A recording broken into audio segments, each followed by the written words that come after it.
dans les rues, non seulement à Montréal, mais partout en province.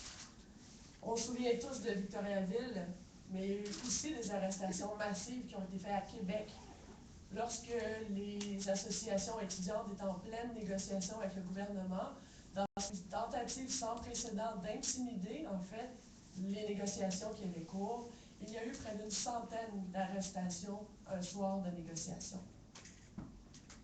Ces arrestations-là étaient totalement abusives. On arrêtait les gens pour se trouver simplement devant un édifice manifestant leur désaccord avec les politiques publiques du gouvernement. Depuis, on a évidemment, chacun de notre côté, fait une réflexion sur les événements derniers. Essayer de comprendre ce qui s'est passé et comment est-ce qu'on aurait pu améliorer ou changer les choses. Mais il reste encore un grand pan à les découvrir, un grand pan à les questionner et surtout à améliorer. Et c'est la raison pour laquelle la FEC est fière de s'associer justement à ce regroupement de plus de 50 associations qui demandent une commission d'enquête publique sur les agissements, en fait, des policiers dans le cadre des manifestations. Vous êtes arrivé à maintes reprises d'interpeller l'ancien gouvernement sur cet élément. Le premier ministre nous a alors retourné, en fait, la discussion en nous demandant à nouveau de dénoncer la violence et l'intimidation, alors que les étudiants par milliers continuaient, en fait, de subir cette répression physique et verbale dans les rues. Il est temps que ça cesse, il est temps qu'on change les choses, et pour le faire, ça prend une large réflexion et une large enquête. On veut passer à autre chose, on veut améliorer la société québécoise, vivre dans une société de justice et d'équité, mais ça passe aussi par questionner les fondements mêmes qui ont mené à ces confrontations.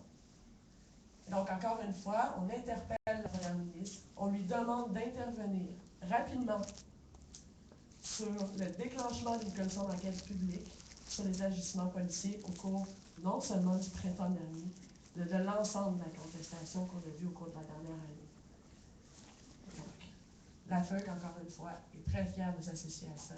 Ça va contribuer justement à une amélioration du climat public et surtout à s'assurer de préserver la liberté d'expression pour tous ceux et celles qui voudront par la suite contester les politiques publiques avec lesquelles elles ne sont pas en accord. C'est important de préserver la liberté d'expression au Québec. On doit en être fiers. Merci.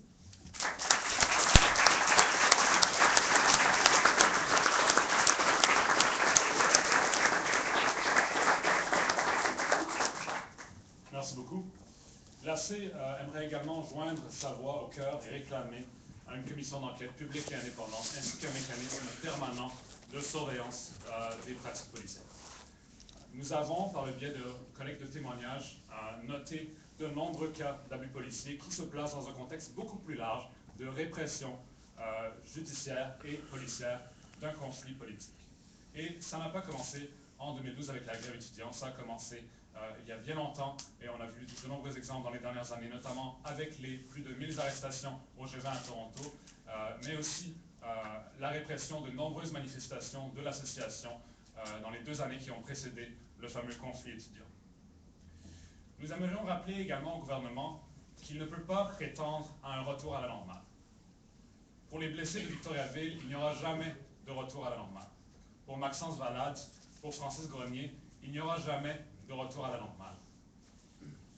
Et on peut remarquer récemment qu'avec le cas du fameux matricule 728, ceci n'est pas un cas isolé.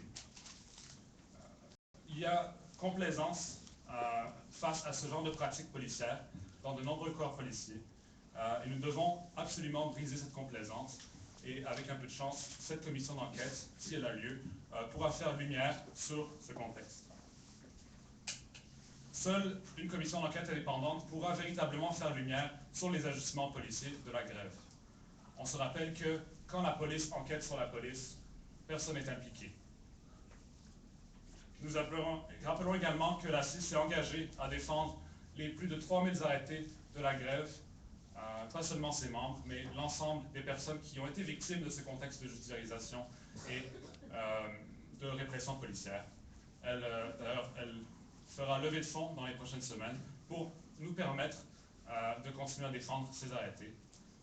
Et encore une fois, nous aimerions vivement saluer l'initiative des 50 groupes qui sont présents autour de la table ici. Il est absolument nécessaire de faire lumière sur ce qui s'est passé pour pouvoir améliorer, pour pouvoir permettre une contestation politique plus saine dans l'avenir. Merci beaucoup.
Si on a confiance qu'on va obtenir la commission d'enquête. Oui, on a confiance qu'on va l'obtenir. On est déterminé, en tout cas, à l'obtenir. On franchit un autre pas ce matin parce qu'on interpelle directement la première ministre. Rappelons que Mme Marois avait, elle aussi, dû répondre de son part du carré rouge et on pense qu'elle va avoir une sensibilité aux appels qui lui sont faits aujourd'hui de la part des gens qui ont effectivement payé pour avoir porté le carré rouge. Alors, on pense que cette détermination qu'on marque ce matin, c'est quand même quelque chose d'avoir recueilli en peu de temps 51 organisations de niveau national, de niveau local, mais c'est un ensemble de citoyens, c'est pas 2 personnes, là, c'est plusieurs milliers de personnes qui se mettent ensemble pour réclamer cette enquête publique. Alors, on a confiance de l'obtenir. Si je peux me permettre, oui, il y en a plusieurs, évidemment, qui ont demandé, en fait, des enquêtes publiques. Mais je pense que quand on n'est pas entendu, on a appris quand même un peu l'année dernière, il faut marteler et répéter le message. Et on répète le message avec plusieurs voix, et donc on espère au moins que cette voix-là va porter plus largement auprès du gouvernement. C'est pas tout de répéter un message, il faut aussi aller chercher l'appui de plusieurs associations. C'est exactement ce qu'on démontre ce matin, 51 organisations. La voix, elle est forte, et on va continuer de marteler le message jusqu'à temps que le gouvernement l'entende. Et je pense qu'on l'a vu au printemps dernier, on se fait entendre lorsqu'on parle fort. Est-ce qu'il y a d'autres questions? Moi, j'aurais peut-être une question autant à Mme Jardin qu'à M. Bédarbier au sujet des manifestations qui s'amorcent demain. Bon, évidemment, c'est peut-être une coïncidence que vous teniez cette conférence de presse aujourd'hui, mais est-ce que on entend, par exemple, Mme Desjardins dire nous, on veut passer à autre chose, il faut passer à autre chose, il faut faire la lumière sur les événements, sur la violence, la répression et tout ça, mais avec des grèves qui s'amorcent demain, est-ce qu'on passe effectivement à autre chose? Alors, j'aimerais vous entendre tous les deux sur ça, s'il vous plaît. Peut-être alors, oui, tout de suite. Merci beaucoup. Eh bien, malgré le fait que la grève générale illimitée soit terminée, nos objectifs à l'AC ne sont pas atteints et de nombreuses associations ont répondu à notre appel du mouvement de grève pour la manifestation du 22 novembre et ainsi ont décidé de participer à ce sommet de mobilisation internationale qui s'amorce en effet demain. La contestation politique au Québec ne prend pas fin avec la grève étudiante. On peut passer à autre chose en termes du printemps dernier sans non plus cesser de manifester pour ce que nous demandons dans le cadre de la grève internationale. Il s'agit de porter attention sur le fait que les attaques en éducation font partie d'un contexte international, de démontrer notre solidarité avec de nombreux mouvements sociaux qui se battent jour après jour pour la gratuité scolaire, contre la marchandisation de l'éducation, contre des enjeux pour lesquels nous nous sommes battus également au printemps dernier. Et encore une fois, il n'y a aucune contradiction entre cette demande de commission d'enquête et la poursuite d'un mouvement étudiant fort, d'un mouvement étudiant combatif, d'un mouvement étudiant qui saura triompher encore une fois. la hausse des frais de scolarité, l'annulation de la hausse des frais de scolarité n'est pas une finalité. Nous avons d'autres combats à mener et de nombreuses associations étudiantes vont continuer en ce sens.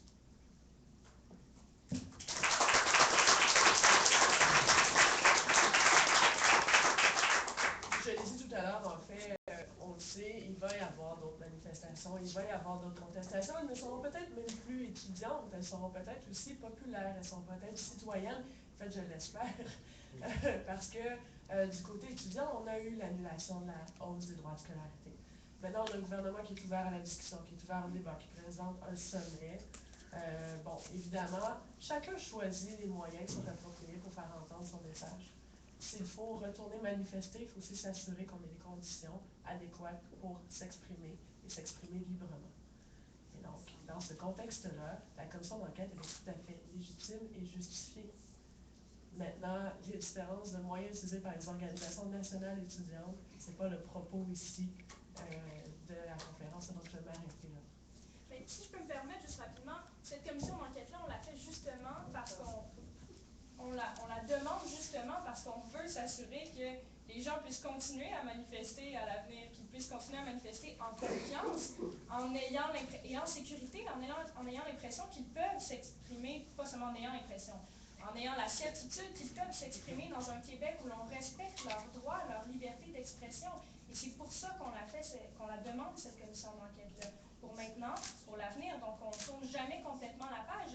Et moi, je pense qu'on ne tournera pas complètement la page par rapport au printemps dernier. Cette expérience-là qu'on a vécue doit nous aider à construire un Québec meilleur, un Québec plus fort. Puis on doit apprendre le mouvement étudiant, tant le mouvement étudiant que tous les autres acteurs de ce qu'on a vécu au printemps dernier. Do you mind, Martine, or whoever's comfortable, to just explain if you think that this demand will now meet with some success? Do you have any indication that Madame Marois is going to listen to you? Well, actually, there's over 51 association, federation groups that are now asking for an investigation that is public and independent. And we're now confident that actually it will be working because we know that the Premier is very sensible to the risk where and manifestation because demonstration, because she's been wearing one. She's been facing a lot of aggression, verbal and physical as well. And so we think that right now, because we are 51 association and we are asking over and over to have a real investigation, she won't have a choice actually to listen and to put in place this investigation that we've been asking for since a lot of months. It's not only about the events and action that occur in spring, but also the one that occurred before that. Because we know that the strike was not only in February until August. It was before. We had a big demonstration on November 10th last year, and there have been arrestations there. And so we need to have a full investigation about the way that the police behave and making sure that we preserve equity and justice in Quebec and also the liberty of expression. It is very important, and we know as Quebec citizens to have the possibility to contest public policy.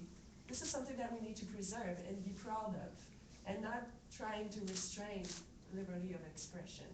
And we know, because now some of the amendments of Bill 12 have been suspended, that we are now able to have full liberty of expression, but we need to preserve and put some action in place to make sure that in the future we'll still have this right, and no one will try to get rid of this right that we have.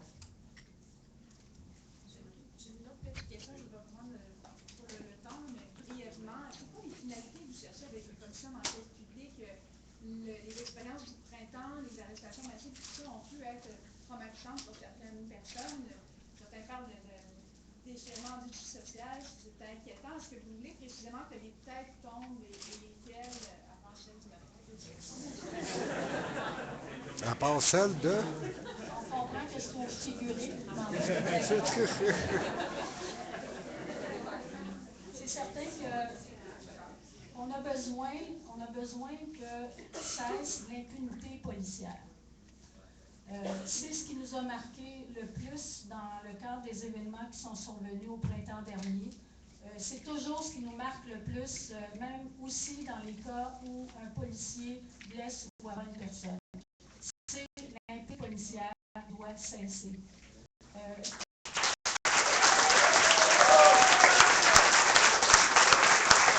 police arrive d'enquêter sur la police. Une enquête publique aussi, c'est l'occasion pour les personnes qui ont été victimes d'intimidation, de répression, c'est l'occasion de venir porter leur témoignage sur la place publique et c'est déjà une réparation que la reconnaissance du fait qu'ils ont subi cette répression-là. Alors, c'est un début de réparation pour les victimes. L'autre principal élément, c'est qu'il faut mettre en place un mécanisme qui ferait en sorte qu'on n'est pas à la merci de la décision politique de tenir une enquête publique. À chaque fois, il faut la réclamer.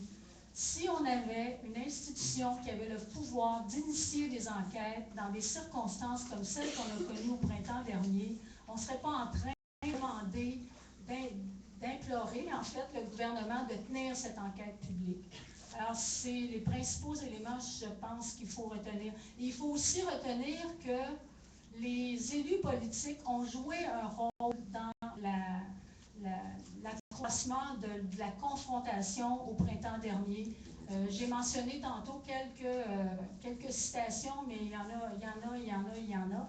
Et il faudrait analyser la portée de ce message politique, la portée que ça a eue pour banaliser ce qu'est le droit de manifester, la portée politique que ça a pu avoir aussi sur l'agissement des policiers. Parce qu'on a vu quand même une évolution dans l'attitude des policiers. Alors, il faut faire la lumière et effectivement, il y a des responsables qui doivent être identifiés, mais il y a surtout un changement de situation qu'il faut qu'on trouve. Puis, bon, la mise en place d'une institution qui aurait ce pouvoir d'enquête serait déjà un bon départ.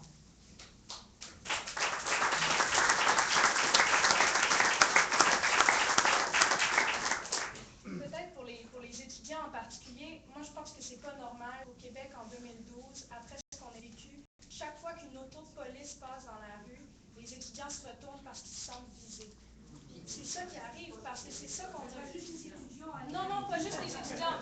Mais j'ai commencé en disant, par rapport aux étudiants en particulier, j'imagine qu'il y a par rapport à tout plein d'autres citoyens, mais d'avoir ce sentiment-là, c'est pas normal. C'est pas normal parce qu'on soit jeune, qu'on se sente visé par la police lorsqu'elle passe dans la rue à cause de ce qu'on a vécu. Ça, c'est un traumatisme collectif. Puis, comme je l'ai dit, dans une société de droit, on doit tout faire en notre pouvoir pour recréer les liens de confiance entre les différents acteurs de la société, que ce soit la jeunesse, que ce soit la police, les politiciens. On doit tout faire pour recréer un lien de confiance entre ces acteurs-là. Puis, une commission d'enquête comme celle qu'on demande peut contribuer à recréer ce lien de confiance-là.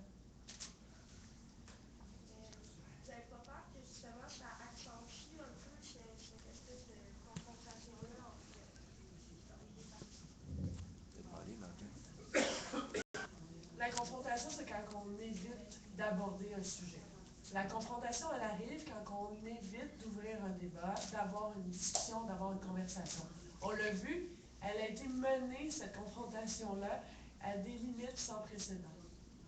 Et donc, je pense qu'au contraire, d'avoir une commission d'enquête, ça ne va pas accentuer, ça va rassurer, ça va expliquer, et ça va surtout éviter de se retrouver devant une situation comme ça à l'avenir. On demande, oui, une commission d'enquête, mais on a tous aussi une volonté d'avoir un conseil permanent pour évaluer, en fait, ce qui va se produire au fur et à mesure que les années vont passer, que les manifestations vont passer, parce qu'il va y en avoir d'autres. Et donc, c'est pour ça que c'est important. Et d'aller poser des questions, d'aller avoir des réponses, ça permet d'avoir une conversation, ça permet d'éviter la confrontation. La confrontation, elle vient souvent, en fait, d'un moment où on n'a plus de discussion. Profitons-en pendant qu'on peut en avoir une, que l'école permet, mais profitons-en pour avoir une commission d'enquête. Est-ce qu'il y a d'autres questions? J'inviterai alors les représentants des organismes, s'il vous plaît, à vous réunir pour qu'on puisse prendre une photo pour que les présidents organisent la qualité.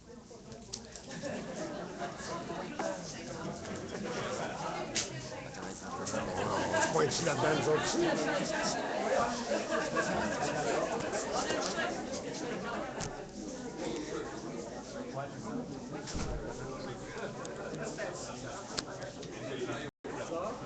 C'est ça, on se pointe pas là, nous autres. Hein.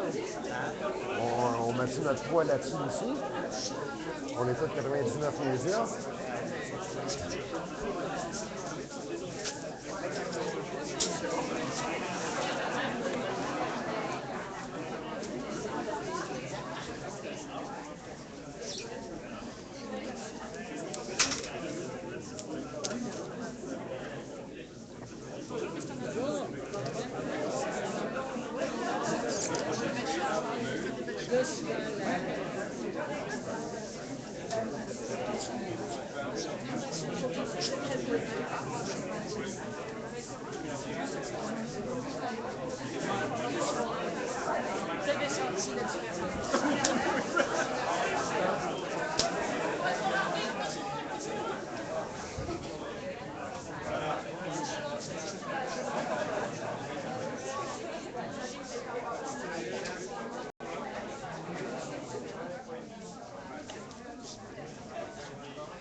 Je t'ai pas vu.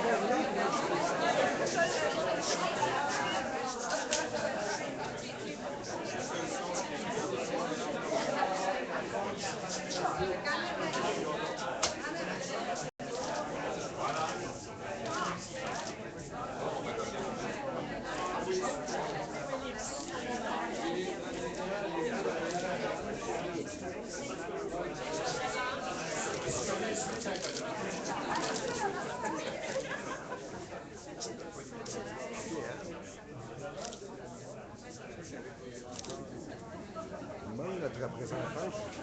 C'est un petit peu plate comme photo. Non, mais vous n'avez pas l'air de quelqu'un qui commande de quoi, non? Non, mais faites... Non, mais vous avez le droit de parler.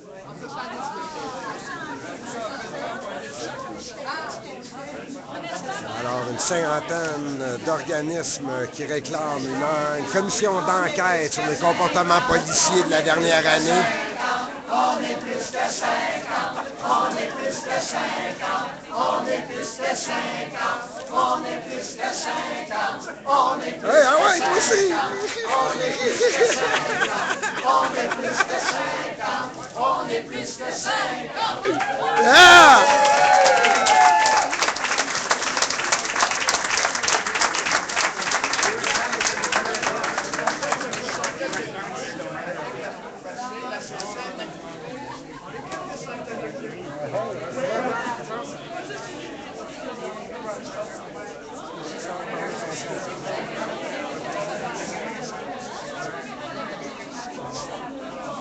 Non, hein, mais où? C'est bien, là. Ça, je la voyais pas.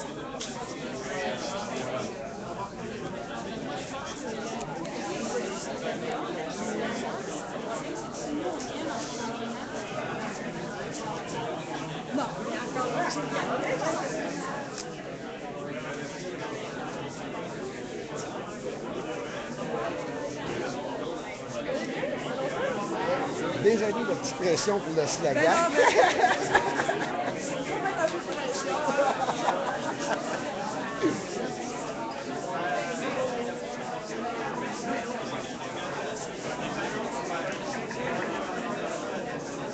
Eric.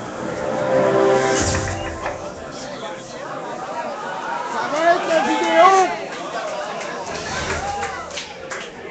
On vit un phénomène qui est inquiétant et qui est triste, c'est le phénomène de la banalisation de la violence et de l'intimidation. Puis là, quand on dirait qu'il y a comme une habitude qui se met, là, c'est devenu acceptable de faire n'importe quoi. Et que tout ça, c'est justifié par toutes sortes de raisons. Alors là, je pense que tout ça, là, ça s'inscrit dans ce contexte-là. Et comme Premier ministre du Québec, moi, je pense que c'est important de se lever et de dire que ces choses-là, ça ne reflète pas nos valeurs, ça ne reflète pas ce que nous sommes, ça reflète surtout pas ce que nous voulons comme société.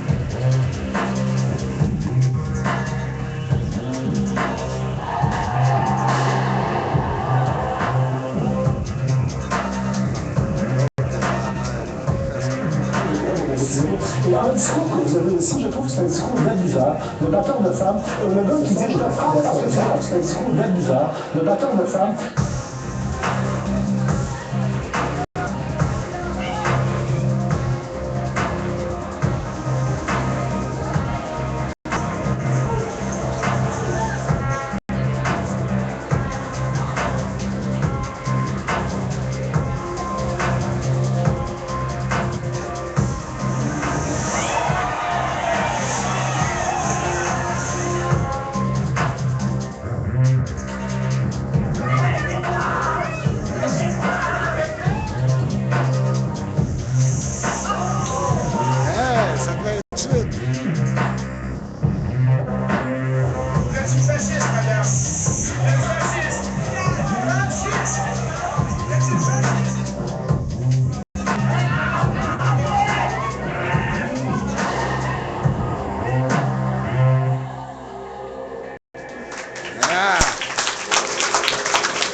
Hein, il y a de mes images là-dedans. Il n'y a pas de mes images là-dedans. Je sais pas, j'ai dit ton nom? Oui. Il n'y a pas d'images? Bon, Je sais pas. Il me semble que j'ai pas d'image. Ah, ça se peut. Il me semble. Regarde, t'as ton plaisir, au moins. On va le prendre, on va le prendre. Faire associer son nom à un chef-d'œuvre de même, on va le prendre, oui. Hey, en passant, tu devrais dire, quand on fait une photo de groupe, de ne pas rester en arrière à la grandeur qu'elle a. J'ai une fille, non, mais je sais, on essaie de faire ça. Je le sais. Finalement, c'est peut-être mieux d'avoir les vidéos à la fin. Oui, mais moi, ça a tout clenché mon affaire. Je sais pas, là, je pense que le software a bugué, là. J'ai essayé de repartir, il ne voulait pas. Internal network error. Non, excuse.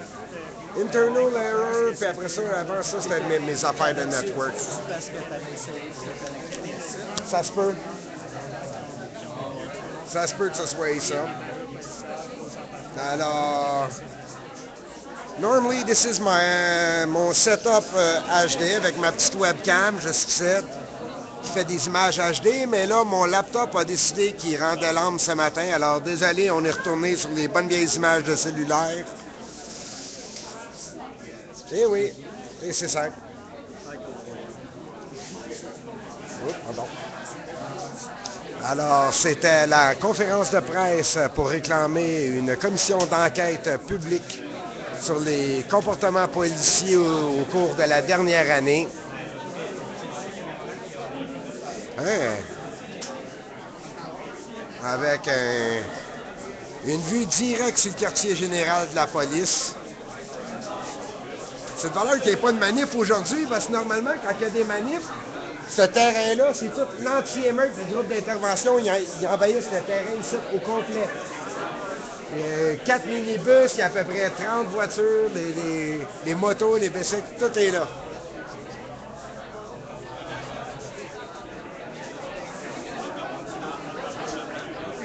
Hey, c'est quasiment de valeur.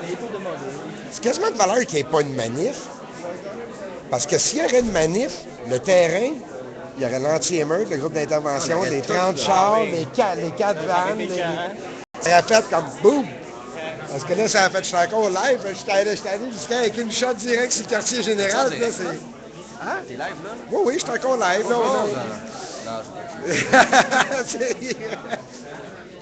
oui, si tu fais quoi pour attirer le Kodak, tu vas l'avoir, le Kodak. Tu vas attirer l'attention sur le magnifique vue qu'on a ici. Ben oui, l'esplanade Clark. Avec un bâtiment de Belle Canada, l'église aux Trois-Rouges, puis le département. La porcherie, ici. La clique oui. assassin. Non, oui. Ils connaissent ma voix, ils savent c'est pas moi qui ai dit ça. Bon, on va commencer un teardown. Je l'ai vu, ça caméra. Les journalistes, ils n'ont pas filmé un truc de... Non. Ils arrivent, ils prennent leur shot de « OK, là, on a du monde, on a des images de la foule. » besoin de Il fait son B-roll. C'est trop parlant. C'est très important qu'on n'aura pas besoin. Il y a rien qui se va dire qui pourrait être vraiment un moment exceptionnel, c'est quelque chose d'important. Comme ça, là, faire son topo. Alors, sur ces images de l'Esplanade Clark et du quartier général de la police de Montréal, je vais mettre fin à cette diffusion de la conférence de presse réclamant une commission d'enquête publique et indépendante sur les comportements policiers de la dernière année. Alors, mon nom est Simon Lissier pour OM 99 Média. Merci tout le monde, bonne journée.